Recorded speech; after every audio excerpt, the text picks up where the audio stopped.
जिन 21 दलों ने बॉयकॉट का ऐलान किया है उनमें शिवसेना का उद्धव गुट भी शामिल है। उद्धव गुट के नेता संजय राउत ने डायरेक्ट प्रधानमंत्री मोदी को टारगेट करते हुए कहा कि मोदी सिर्फ अपना चेहरा चमकाना चाहते हैं, राष्ट्रपति प्रोटोकॉल में सबसे ऊपर हैं, संसद के प्रमुख को ना बुलाना गलत है।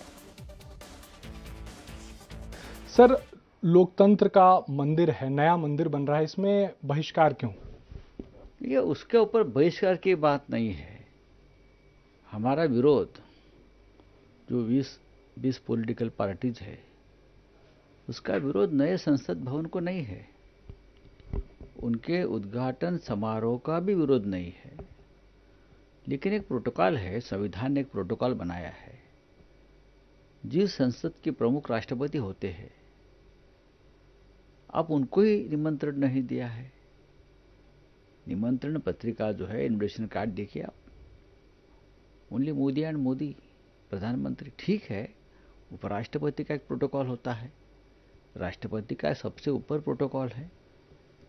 खास करके आप जिसे लोकतंत्र का मंदिर कहते हो, मंदिर के प्रमुख तो राष्ट्रपति है और आपने उनको नहीं बुलाया। जो भारतीय जनता पार्टी के नेता हैं, खास करके महाराष्ट्र के नेता हैं देवेंद्र फडणवीस, और भी भारतीय जनता पार्टी के नेता हो, वैसे 1 दर्जन उदाहरण दे रहे हैं कि जहां पर सोनिया गांधी या फिर राहुल गांधी ने जाके विधानसभा भवन का इनॉग्रेशन किया। बात है संसद भवन के उद्घाटन की। अब वो बोल रहे होगा एक्सटेंशन बिल्डिंग का उद्घाटन किया इंदिरा जी ने। एक्सटेंशन बिल्डिंग अलग है और संसद भवन अलग है। विधानसभा कई ऐसे विधानसभा के भवन हैं, छत्तीसगढ़ का भी फोटो ट्वीट किया। भवन और विधान भवन में फर्क है। फिर मैं यही कहता हूँ, विधान भवन का उद्घाटन राज्यपाल नहीं करेंगे, देश के प्रधानमंत्री करेंगे। अगर कोई चाहे तो राष्ट्रपति को बुला सकते हैं, लेकिन राष्ट्रपति जो है ये देश के संसद के सर्वोच्च प्रमुख है। बात उनके ऊपर करिए, इधर उधर की बात मत करिए। सिंगल के जरिए सत्ता ट्रांसफर करने पर भी कांग्रेस का बयान आया है। सिंगल के जरिए सत्ता हस्तांतरित नहीं हुई। कांग्रेस ने कहा कि बीजेपी गलत खबर फैला रही है। जयराम रमेश का बयान आया, उन्होंने कहा कि सिंगल पर बीजेपी का दावा गलत है।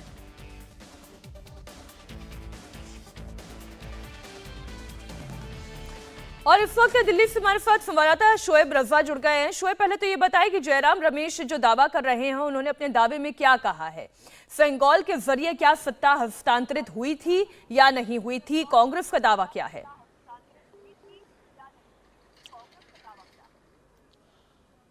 बिल्कुल, देखिए, कांग्रेस की तरफ से लगातार जो बीजेपी या सरकार की तरफ से कहा जा रहा है उसके उलट दावे किया जा रहा है। यही दावा जयराम रमेश की तरफ से भी किया जा रहा है। हालांकि सरकार की तरफ से लगातार ये बातें कही जा रही है। हमने 2 दिन पहले जब प्रेस कॉन्फ्रेंस हुई गृह मंत्री अमित शाह की, उसमें भी देखा कि सेंगोल को लेकर जो ऐतिहासिक तथ्य और तर्क रखे गए वो देश के सामने रखे गए। उसका जो महत्व है, चाहे हम राजधर्म की बात करते हैं या फिर राजदंड की बात करते हैं या धनदंड की बात करते हैं, तमाम दोनों ही तरीके से, चाहे वैदिक परंपरा की बात करें, उन तमाम चीजों को देखें तो सेंगुल के महत्व को लगातार सरकार की तरफ से बताया जा रहा है। और इसीलिए जो लोकसभा अध्यक्ष है उनके आसन के करीब स्थापित किया जाएगा। लेकिन जिस तरह से नई संसद को लेकर राजनीति मीनाक्षी हो रही है, कांग्रेस अपने तर्क दे रही है और महामहिम राष्ट्रपति एक तरीके से उनको बहाना बनाकर और उन तमाम चीजों को हम देख रहे हैं कि सरकार पर निशाना साधा जा रहा है। लेकिन संसद, नई संसद बनकर तैयार है और हम तमाम दर्शकों को एक तस्वीर फिर से दिखा देते हैं, क्योंकि संसद के बाहर हम मौजूद हैं। चाहे पुरानी संसद हो, नई संसद, कुछ फासले पर दोनों की तस्वीरें एक साथ इंडिया टीवी पर हम दिखाने की कोशिश करते हैं।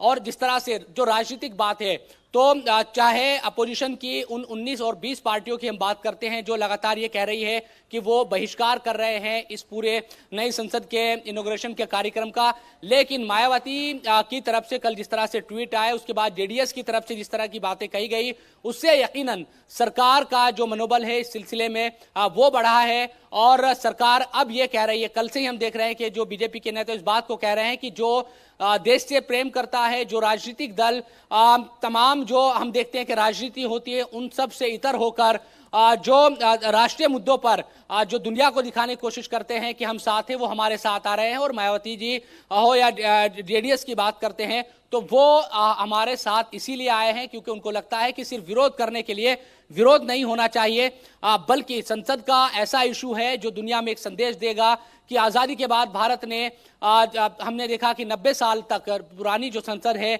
उसमें कार्रवाई चली, अब लेकिन भारत इतना मजबूत बना है हर तरह से, चाहे टेक्नोलॉजी की बात हो या दूसरे तमाम तरीके से। आज भारत नई संसद में उनके जो सांसद है वो बैठेंगे और परसों इसका जो इनॉग्रेशन है प्रधानमंत्री नरेंद्र मोदी के जरिए किया जाएगा। कल हमने बहुत सारे लोगों से सवाल पूछे थे, बीएसपी के सांसद मलूक नागर से भी ये सवाल पूछा था कि राष्ट्रपति को लेकर ये सवाल उठाया जा रहा है अपोजिशन की तरफ से, खासतौर पर कांग्रेस कह रही है कि राष्ट्रपति के जरिए उद्घाटन नहीं कराया जा रहा है, उनका अपमान है, दलित का आदिवासियों का अपमान है। तो उनकी तरफ से यही कहा गया कि ये बातें निराधार है, क्योंकि उन लोगों को ये कहने का हक नहीं अपोजिशन को। जब राष्ट्रपति चुनाव हो रहे थे उस वक्त हमने देखा था कि किस तरह की जो टिप्पणियां हैं महामहिम को लेकर उस वक्त की गई थी, तो अब इन लोगों को ये तमाम बातें कहने का अधिकार नहीं। कुल मिलाकर कहा जा सकता है कि 2 दिन और है, क्योंकि कल का दिन बीच में है और परसों नई संसद का उद्घाटन होगा, तो यकीनन इन तमाम चीजों के मद्देनजर राजनीति और गरमाएगी। लेकिन ऐसे दल जो सरकार के विरोधी है राजनीतिक तौर पर, फिर भी सरकार के साथ इस मुद्दे पर आए हैं, तो ये कहीं ना कहीं सरकार का समर्थन दिखाता है, चाहे जेडीएस हो या फिर बीएसपी की बात करते हैं। हालांकि दूसरे दल है जो चाहे जिसका जिक्र आप कर रही थी, शिवसेना उद्धव ठाकरे की बात करते हैं, या तमाम जो दूसरे कांग्रेस और आरजेडी जेडीयू तमाम जो दल है वो इस बात को कहते रहे हैं कि वो इसका बहिष्कार कर रहे हैं और जो बहाना है वो महामहिम को बनाया जा रहा है। तो राजनीति किस तरह से अब आगे 2 दिनों तक चलने वाली है इस पर तो नजर बनी रहेगी, लेकिन पूरे देश के लिए गौरव की बात और एक तरीके से गर्व का जो दिन होगा वो 28 मई होगा कि देश को नई ठीक है, आप बने रहिए हमारे साथ। और इस वक्त जो सिंगल को लेकर चर्चा चल रही है, हम एक बार फिर से उसके ऊपर आपको लेकर आते हैं। शोएब, जयराम रमेश का मैं एक ट्वीट देख रही हूँ, Is it any surprise that the new parliament is being constricted with a typically false narrative from WhatsApp University? और अपने इन दावों को वो सत्य साबित करने के लिए 2 पिक्चर्स भी शेयर कर रहे हैं, जिसमें एक तो वो उस बुक का जिक्र कर रहे हैं, स्पीच एट इलाहाबाद 1947 की एक स्पीच है 14 दिसंबर की, जो उस वक्त अखबार में छपी थी और उसमें इसका जिक्र किया गया था, सिंगल का जिक्र किया गया था। तो जयराम रमेश ये दावा तो कर रहे हैं, लेकिन उनके इस दावे को सपोर्ट करने के लिए क्या और विपक्षी दल भी उनके साथ खड़े होते हैं या नहीं? इंडिया टीवी हर वक्त हर जगह डाउनलोड करने के लिए सर्च करें India TV news Google play store या ऐप स्टोर पर।